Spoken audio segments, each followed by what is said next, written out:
And then the orgs consistently all term would put out their PR and comms or executive director statements praising the administration for taking historic steps or whatever. This Yeah. has protected trans healthcare.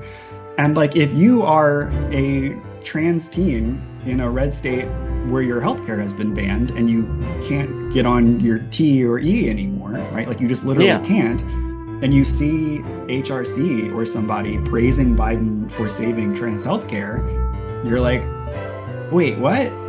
That, but I still don't have it. Yeah. What's going on?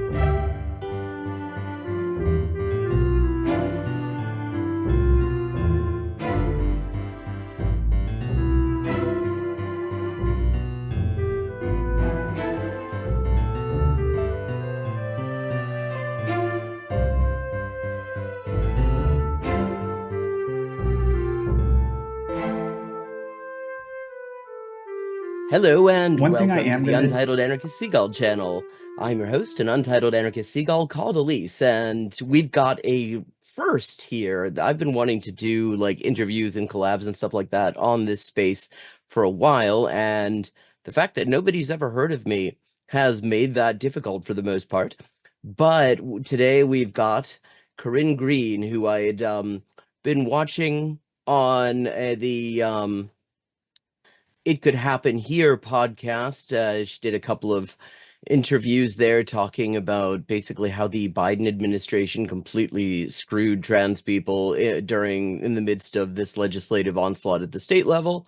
And I thought, that's somebody I should follow on Twitter. And so I looked her up, and it turned out she was already following me. So it was like, why don't I ask if she'd like to come on the channel and talk a little bit more about that and the way these supposed LGBT advocacy groups have ended up being institutionally captured and basically end up being like get out the vote groups for the Democrats, regardless of what they do. So that's basically what we're going to be talking about. Yeah, totally. So I'm Corinne Green. I use she, her, they pronouns. I'm a trans activist from New Orleans, Louisiana. I used to lead Louisiana Trans Advocates. I've done policy for Transgender Law Center and Equality Federation, two national LGBTQ orgs. I served on the board of National Harm Reduction Coalition. And mostly I do policy work focused on LGBTQ rights, harm reduction, and justice reform. Okay, and how long have you been doing that? I'm just curious. Were you around for the Enda debacle? So that was a little before my time. So actually, Louisiana Trans Advocates started in response to the existing state organization at the time, the broad LGBTQ organization at the time, buying into that stuff. And so a bunch of scrappy young trans activists started Louisiana Trans Advocates. And so that's how I got into it. So it's like basically I exist because all that stuff happened.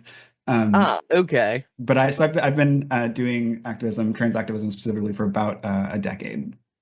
Cool. Okay, yeah, I had been in preparation for this. I decided to go back and just look at old press coverage and archive.org from like NCTE, but National Coalition for Trans Equality. National Center, yeah. right, of course.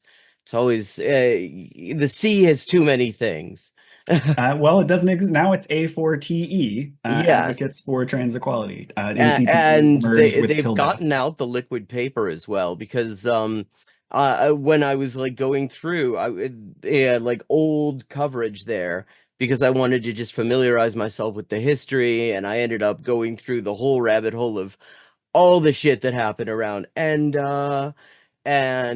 there was a link in one of these like press releases that they had when they were still NCTE, like the things that they absolutely wanted the Biden administration to get on immediately. And so I click on that and 404 error, which just seemed about right. It seemed just totally thematic for what we're going to be talking about today.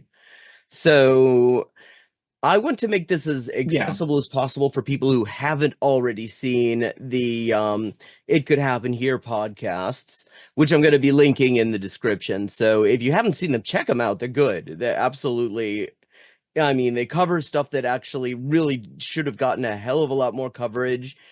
but didn't for reasons we're going to be discussing, basically. Um, but what the basic discussion there was how the Biden administration sort of, well, really screwed over trans people in the midst of this state level legislative onslaught. And maybe you could just talk a little bit about that just to get us kicked off. Yeah, so I worked for Trans Law Center during the Trump administration, um, and then Equality Federation for most of the Biden administration. And so I, was involved in kind of the conversations around transition, and I was also towards the tail end of the Obama administration, I was running Louisiana Trans Advocates. And so I was pretty familiar with federal policy work around the Affordable Care Act.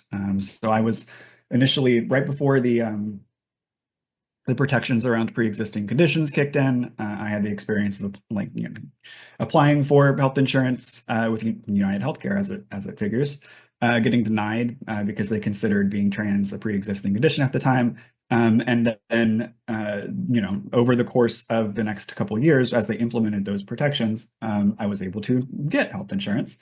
And so I also knew kind of how the Obama administration had worked. I knew several of the Obama administration officials who, were engaged on that policy work. And I knew the national level trans advocates who were working with them on it. And so when Biden came in, and so, on the campaign trail and then directly in conversation with the organizations, because campaigns at that level have close conversations with advocacy, like top advocacy groups in various issue areas. And so they committed to us that they were going to be doing certain very, basic things. Any kind of trans policy activists at the state level, depending on where you live, you may have worked Republican to Democrat switchovers of the executive branch before. There's kind of just a list of basic things that you do in those circumstances. And so Biden had committed to do all those things. A lot of their staff were carryovers from the Obama administration who we worked with successfully before.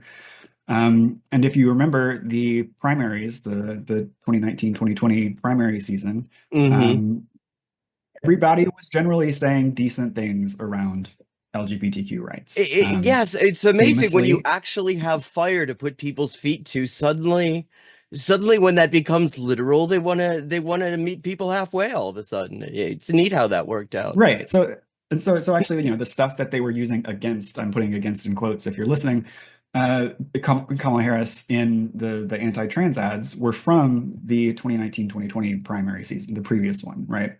Yeah. And that's what most of the candidates were saying at that point, because they thought that's what would help them. They were probably right, because the Democratic Party voting base is much more progressive than the actual Democratic Party donor-funded Yeah. seats. And so we didn't really have any. And also then you have, so Biden is family friends with Sarah McBride. Their families are friends. He wrote the foreword to Sarah McBride's memoir, and constantly would say, or not constantly, he would constantly say he had our backs, but has said at least a couple points that, trans rights are the civil rights issue of our time, all this stuff. Which is And so really we funny, didn't at the since he time got into of, politics in order to reverse civil rights. yeah, well, go figure that a states' rights segregationist would take a similar approach in the actual policy language of his trans stuff. But at the time, during the transition from into his administration, we did not have any, like lobbying level suspicions that they would not deliver on these promises. Because a lot of the things were very basic. And also in the intervening period, we had the Bostock Supreme Court decision, specifically in employment around Title VII, affirming that discrimination on the basis of transgender status is discrimination on the basis of sex, right? Yeah, so that and is that very, was very amazingly easy unanimous. it wasn't unanimous. It was, I forget the actual number, but probably I thought it maybe was unanimous, but there were a 6-3 or couple of 5-4. concurrences. I mean, it's been a while since I read it. You might have looked at it more recently than me, but I doubt I doubt it was unanimous. But in any case, so that gave him an even stronger kind of legal mandate or policy framework to take that around and spread that around across the federal agencies, across other parts of federal law, right? Than Obama had. And we didn't have any reason to suspect that they wouldn't do that. Yeah, so among the promises that they had made was a reestablishment of healthcare non-discrimination protections. So the Patient Protection and Affordable Care Act, Obamacare, has a section called 1557, and I've been told to stop calling it 1557 because it's not accessible. So I'm going to do my best to call it the Healthcare Non-Discrimination Rule. Okay. And so when Trump came into the presidency, he rescinded Obama's non-discrimination rule in healthcare. And it had also been tied up in courts in various ways the whole time anyway. And so one of the promises that Biden had made, and this is like, again, going down the checklist of stuff to do when your executive branch switches over, this is on it. You rescind Trump's bad healthcare non-discrimination regulation, which he did pretty quickly. But they'd also promised to give us a year one good healthcare non-discrimination regulation. And then they didn't. They didn't. And so that was one of the things among several that throughout the course of their term, they promised. So when I say we, I'm talking about like national level trans policy folks who work at like the works. And so they kept rolling that back. They said, okay, we'll do it next year. And then they said that each year. And then it turns out that they were actually ultimately, I don't want to get ahead of myself, trying to get out of doing it altogether. And so when they didn't do that the first year, because it's not complex to do on a policy level, right? Like unless you want to make it shitty and like try to do weird, goofy stuff and carve outs and poke holes in it, it's not hard to do. It's not hard policy to write. Yeah, right? Like I write I'm policy like reminded that of all the a time. line from, I don't know if you've read the Jack Irish novels, but in one of them, this accountant, this dodgy accountant he's talking about, says a proposition isn't necessarily bad because it's complex. Problem is, often the proposition's complex because it's bad. Right. And I Yeah. always think about that when it comes to this, because I mean, this would actually be a very simple thing to write. It I is. mean, there's like a whole roadmap. I mean, And there are people for how to do this like and make me. it There are bulletproof, people like me basically. who are paid to give you the language for it. Yeah. Right. Like I was primarily focused on supporting states at the time. But there were lots of, well, not lots, because we're small compared to the bad guys. But we have trans policy people who have the language for this, and some language for some things, we gave them as part of, the transition process that they, so this stuff is not necessarily complicated unless you're trying to do something shady. And so when we didn't get that year one, and then year two, the executive orders that they wait till Pride Month to release, I noticed some pretty glaring holes in them around specifically the areas of youth healthcare and transports. Now, Title IX, which is the federal education law, governs schools, trans participation in schools, just like it governs participation for women and other minorities in schools. And and universities as well. And again, no need for it to be complicated if you are an unambiguously like pro-trans president. I mean, you could just use the Bostock language and say every single thing in here where the language writes itself, where the term sex simple and discrimination clean is used. It includes clean sexual orientation, gender identity, etc., and you got it. And so they just didn't do any of these. And so I began to suspect that because around the same time as they came into office, the fascists had been probing for successful messaging and successful mobilization tactics on their part, right? So like they had the stop the QAnon, stop the steal stuff. Then they pivoted into like COVID-19 isn't real, anti-vax stuff, and so they had this really energized moment with their base that they were able to kind of expand and grow and drive policy conversations with. And they were searching for ways to apply that to the rest of their agenda. And so the way that I think of it, and this is just my model. So there are probably other ideas about how this stuff came about. But the first place we kind of saw that begin to hit was their anti-CRT stuff, right? So teaching about the racial history of the United States, accurately teaching about racism and slavery and oppression and Jim Crow and all this stuff. One of Chris Rufo's thing. He Right. seems to be the guy, for whatever reason, who just tweets out what right-wing media people are supposed to pretend to be outraged about at a given time. Yeah, and obviously teaching the history of the United States is not CRT. It is not critical race theory, which No is shit. advanced university stuff.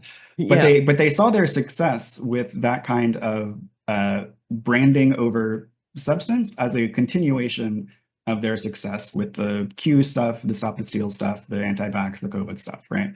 And Yeah. so they saw some success with the anti-CRT stuff, and so they kept probing to see what more they could do with it, and they hit on the don't say gay stuff. Yes, As like an extension and again, of the Chris Rufo with the groomer thing, and he had a whole thread about how we can redefine groomer, and yes, it's bullshit, but here's how we can kind of defend it. And so once they hit on that, they expanded it out, right? They're like, oh, okay, we can really get people mad, and we can really control and shape the narrative and make people hate queer youth, and then based on making people hate queer youth, making them hate queer and trans adults.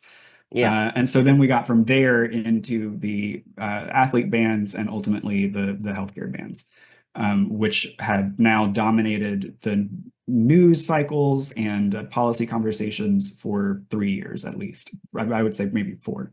The first state healthcare ban was passed in Arkansas in 2021. Before that, nowhere in the country had legislation, making trans healthcare unlawful to provide. Yeah. And so the Biden administration was scared by this stuff. So this is my speculation. I think I'm right. Otherwise, I wouldn't be saying it. But Yeah. there's no documentation of this other than what you can read in the policy tea leaves, like I do, right? Yeah. I mean, maybe somebody will FOIA this stuff. There's a whole list of things that really ought to be FOIA'd from the past few years, and that's definitely one of them. And like I've been in conversations and discussions and talked with people, and like this is an informed understanding, I believe, of what's going on, but I can't like give you, academic papers saying this is what happened. Yeah. But the administration and the broader Democratic Party has always been kind of, or at least the modern versions of them have always been politicians who follow rather than lead. And so as the right was succeeding with their efforts to drag the Overton window fashward, naturally the Democratic Party was following. And so while they had made these promises to do simple and clean, strong, good protections, to go to bat for queer and trans people, they got scared. And then my belief is that initially they thought this would blow over, and they would do the good stuff after it blew over, right? So when they told us, okay, well, we won't do our non-discrimination regulation this year, we'll do it next year, I'm hearing, okay, we don't want to take the heat for it, but we might still do it for you. We're going to wait for this anti-trans sentiment to die down. And then the I'd imagine part of what would make them nervous as well is that suddenly this stuff took on some urgency. Right. Suddenly you have this situation where like an increasingly large area of the US is being made into kind of a no-go zone for trans people and anyone who might be suspected of being trans people. You have Mhm. all this stuff, you end up having very quickly at least 260,000 internally displaced people. Right. Suddenly, this is not just a theoretical thing, it's a major issue that, I mean, is already massively affecting people's lives, and suddenly they are going to be expected to do something. Right. So And those that conversations, then came the historic what Lambda Legal called the historic executive order that they didn't quote and they didn't put the number of, and it took me an entire evening to even find the damn thing, because strangely they did not I don't want even to know which one tell you're us talking any of about the because that's how language. they comms every one of those things. But yeah, so like the promises coming into this administration were that they would take these steps to protect trans healthcare, to make it clear that bans on trans healthcare were against the law. They constituted sex discrimination. You couldn't do it. And when they made those promises, they made those commitments. No states had actually banned trans healthcare, right? Yeah. And so, as they're I imagine they were working on these regs, and writing them correctly. I've done some angry Twitter threads kind of showing, because of the Administrative Procedures Act, you get to see a little bit of how the sausage is made in terms of how regs are developed. Yeah. And so they had initially written in their draft non-discrimination regulation, a pretty strong preemption language, committing them to preventing states from discriminating against trans people. And for And anyone when who's they, not familiar with how federalism works in the area of preemption and all this stuff, what this means is you've got certain situations where there is what's called concurrent legislative power, where where Congress can legislate and the states can legislate, and within that area there is what's called preemption, where if Congress legislates on something, either it is preempting the entire field, or it is preempting states from enacting anything that conflicts with it.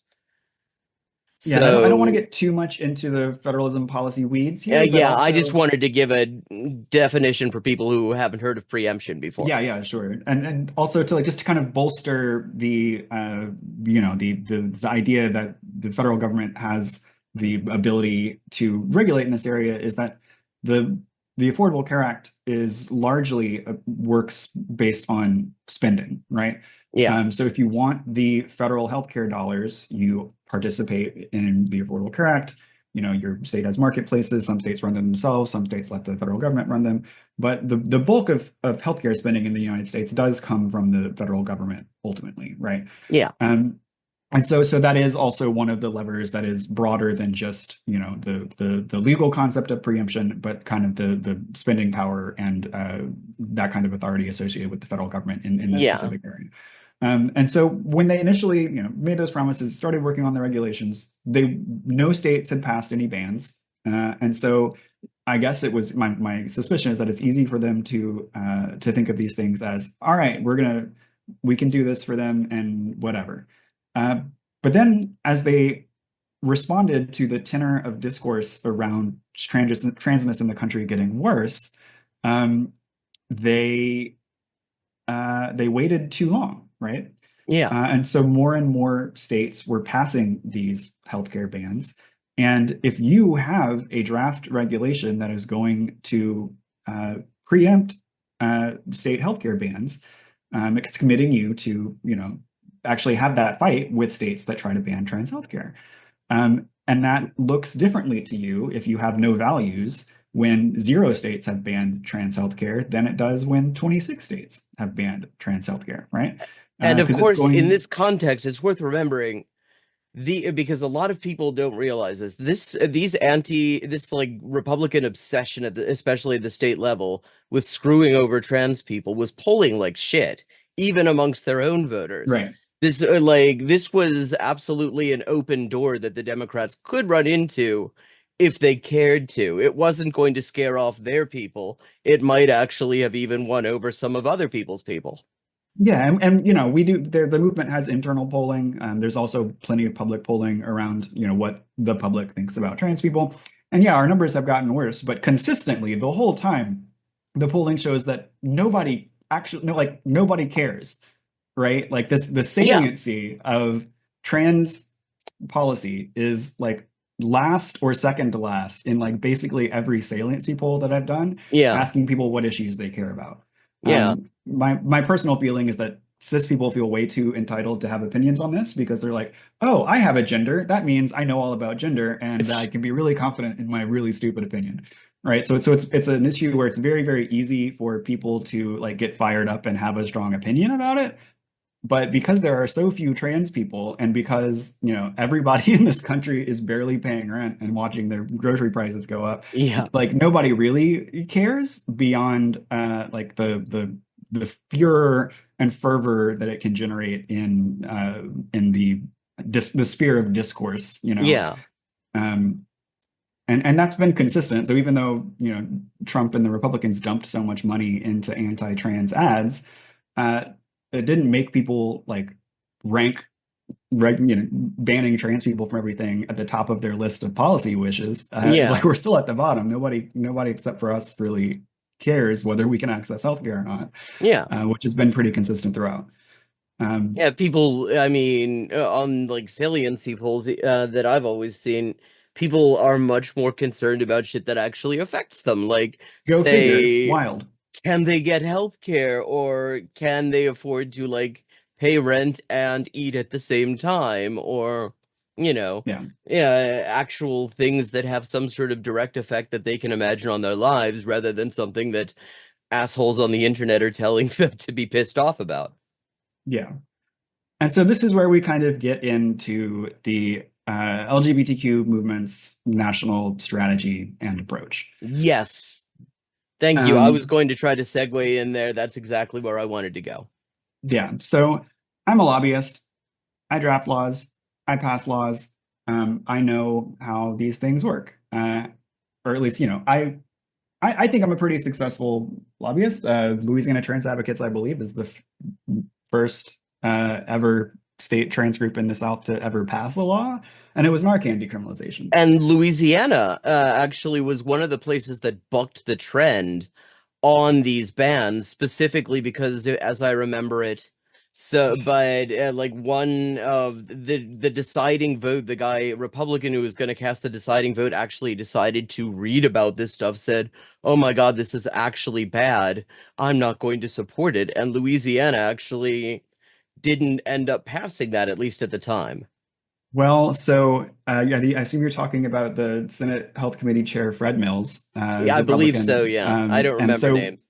yeah, we won in Senate Health, and then because Louisiana's legislative session is later than a lot of other states, the fact that this trans healthcare ban in Louisiana had died in Senate Health made national news. Matt Walsh and all these other ghouls drove all kinds of national attention and hundreds of thousands of dollars into the state, really mad about this. And then the next day, they used a procedural tactic that lobbyists in the Capitol hadn't really seen used in more than a decade to revive the bill that we had killed in Senate Health, recommit it to Jude. I think it was Jude B, Senate Judiciary B, like a really horrible committee. Then the next day, that committee immediately passed it, and then they swiftly took it up on the Senate floor. And then, so it Right. ultimately did pass that year. I mean, we kept fighting it, right? Like we got the governor to veto it, and then fought all the way through trying to stop a veto override. But they had the numbers ultimately for all kinds of reasons. And so that actually did pass last year and then go into effect this year. But yes, I don't remember how we got on Louisiana, but we yes. No, well, you were talking about all the bans that were being passed, and it occurred to me because yeah, you were talking about your work in Louisiana at one point, and just sort of remembered that I had heard that. Yeah, Aaron in the morning had a thing about it, and we're back. I mean, not for you people watching because this is all going to be cut together, but from our perspective because we're gaming the system and trying to get the most out of a free Zoom account rather than actually paying for the thing. So this is a brand new meeting. It's nothing to do with the other meeting, Zoom. No, it completely random. Just happened to find each other here. Just a pure coincidence.